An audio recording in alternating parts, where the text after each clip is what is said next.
I'm Ollie Smith, and I've been asking climate writer, presenter, and poet Ed Gillespie about COP27 in Sharm el Sheikh. But I want to ask him some questions more generally about climate change. Ed, thanks for sticking with us on this.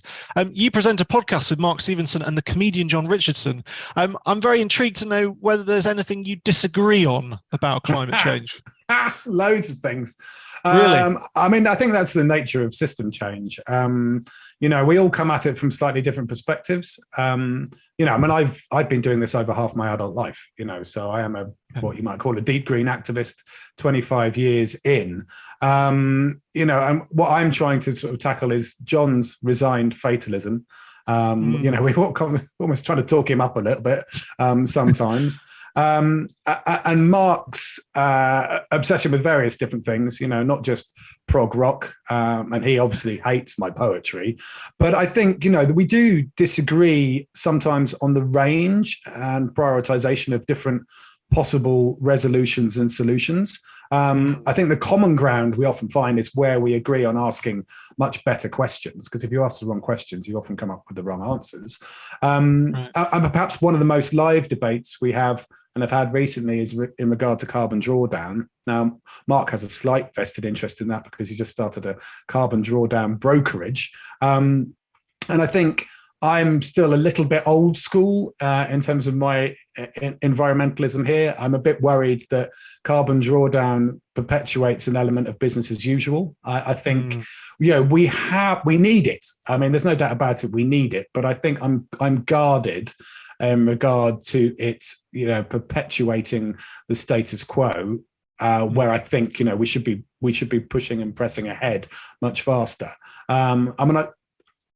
That all said, I love them both dearly, and doing the podcast together is actually one of those things where work doesn't feel like work. It feels like sharing important stuff that matters with people who really want to listen. It really comes across well if you listen to the recordings. I listened to the episode on Ukraine, and I think it was recorded some months ago, where you spoke to a British Army officer about the situation on the ground, and then linked it to the rise of renewables and the pressure diplomatically to find not just kind of geopolitical and military solutions, but also environmental ones as well. I wonder, perhaps cynically, is the question of Ukraine, is it doing more harm than good to the environmental agenda? I mean, I know that we have the rise of renewables and the pressure to become energy independent, but I think also it's very obvious that in time terms alone, it just takes up a staggering amount of everyone's time and energy at a point where we arguably should be further on in this journey than we should be. What's your thought on that? I completely agree. I mean, full stop, war is almost always terrible for the environment.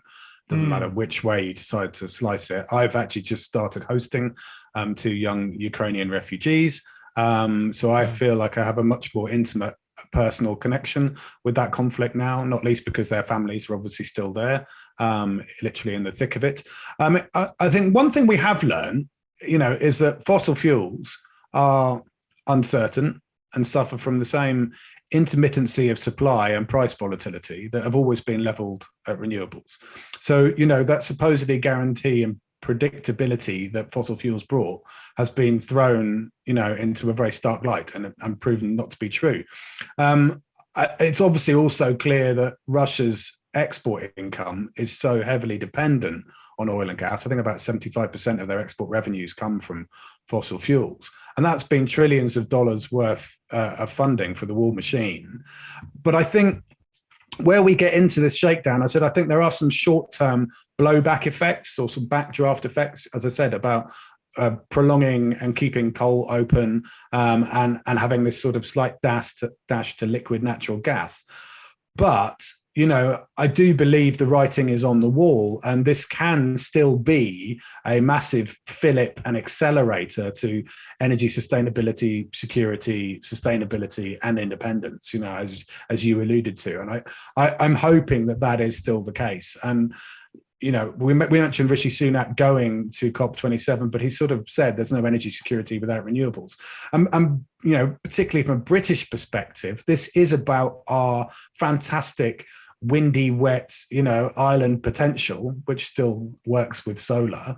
And I do believe we are on the sort of cusp of people genuinely appreciating that. As I said, my long in the tooth service here means that when I was a marine biologist up in Orkney in the mid-90s and looking at, one of the UK's first wind turbines, there, which was a concrete structure with two blades, which sounded like a plane taking off when it was windy. I mean, we have come a vast distance in 25 years to become, a key global player, particularly in offshore wind. And I think that's incredibly exciting. And it's something we should be rightly proud of. If we drove the first industrial revolution, we should be in the vanguard of driving the second one, which is how do you move towards 100% renewable energy powered grid with a combination of solar, wind and batteries, where the customer is also a generator and an active participant in a dynamic two-way, often decentralized system. Now, that's a very different kind of system to the one we have now, but it's not impossible to transition towards that. And I think that's what keeps me excited, is that potentiality is still genuinely there. And that's why I talk about the failure of political imagination. It's like, this is a vote winner. This is a way of taking people from being passive consumers to active energy citizens in a renewable energy powered system. And I think that should be tremendously compelling to people. Do you think it should also be, a great opportunity to reduce people's climate? That's been one of the big topics of conversation this year, really, is climate anxiety and the sort of mental health effects of worrying about the world. Oh, exactly. I mean, it's like feeling like you're doing something. It's one thing John says a lot on the podcast. He goes, we reassure him from his doom and gloom because he has become much more active in his own personal life.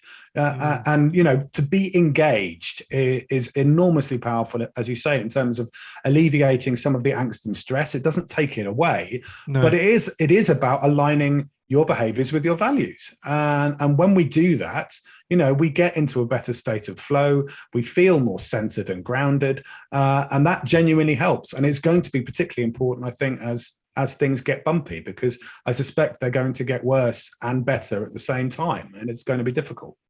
So you mentioned about housing some Ukrainian refugees. Are there any other lifestyle changes that you've made more recently to do with the climate? I know that you've been very conscious for a long time about your travel and about your carbon footprint. But is there anything more recently that you've done in response to the changing picture? Well, I mean, as a self-declared member of the tofu-eating wokerati, I have been in this space for some time. I don't know what the opposite of that is, but being a red meat-devouring, half-asleep culture warrior. But yeah, that's pretty much it, actually. I don't think I could have put it any better. I mean, I've been very inspired, as I said, because the Committee on Climate Change talked about 60% of the changes requiring some kind of behavioural shift.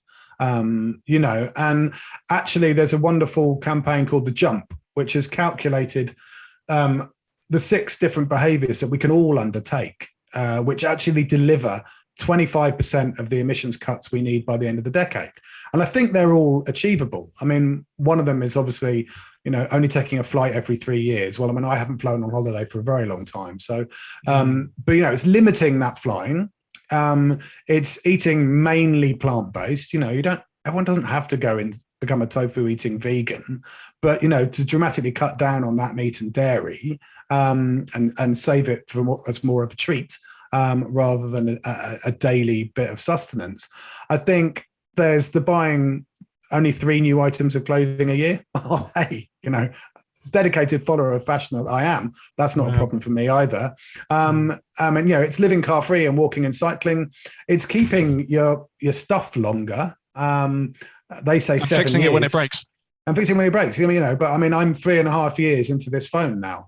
And that is a kind of big shift for me. I mean, I would have previously updated that every year. And then obviously shifting your energy provider, changing your bank account, trying to change your pension and where your investments sit, because I still think that's another bit that doesn't get addressed enough. We're still passively investing in things which might directly undermine our future quality of life. And that is daft.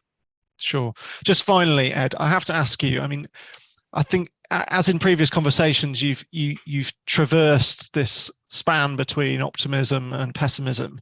Do you find it harder at the moment to maintain hope and optimism?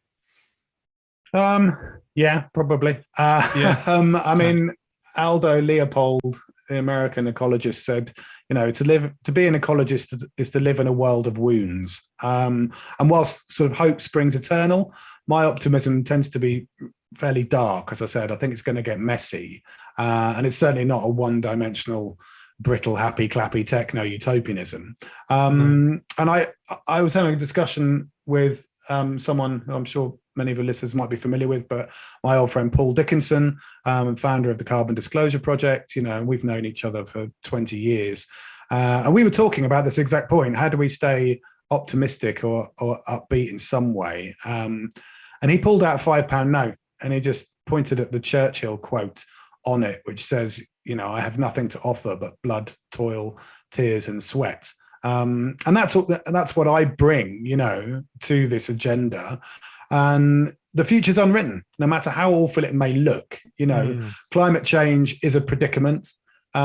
It's not something that we fix or solve easily. Indeed, it's something we have to live through. But yes, my optimism is a dark, grounded one, which is shot through with a lot of real because, as I say, I don't think it's going to be comfortable. Okay.